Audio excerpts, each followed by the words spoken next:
Hoxe tocou subir un pouquiño máis para arriba, aí ao fondo do río Tea. Sabedes que esta temporada andamos por aí perdidos, ou intento que vos perdades no río Tea, e hoxe xa estamos casi no nacente.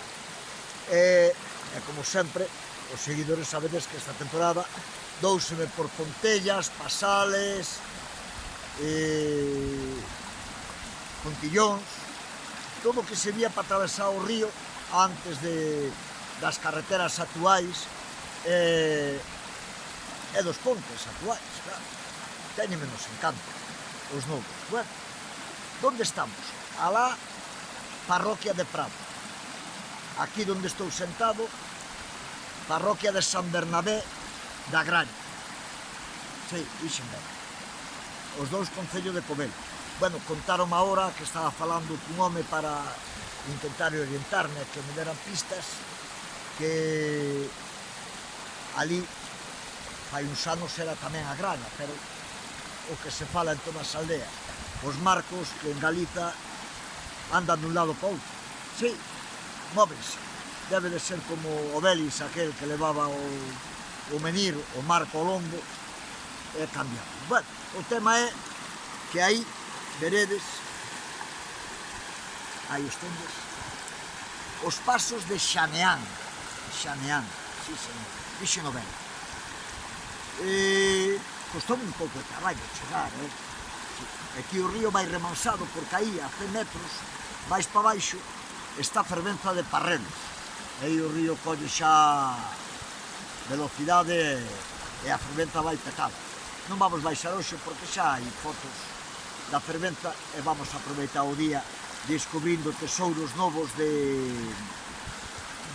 río Tea. Se encontramos, claro, porque estes levaron un pouco de tempo. Vedes?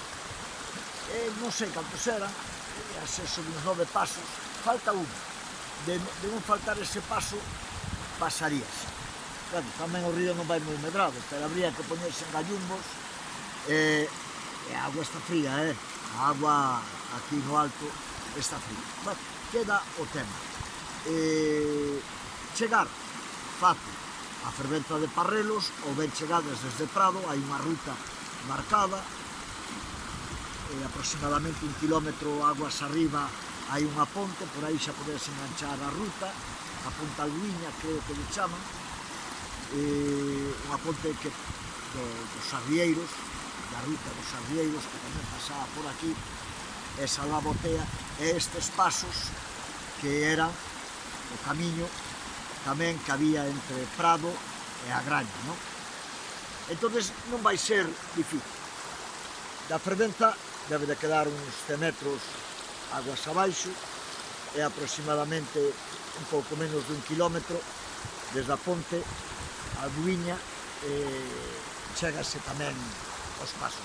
A baixada é complicada por os dous lados, porque o camiño xa desapareceu, pero, bueno, aí queda o recuncho este.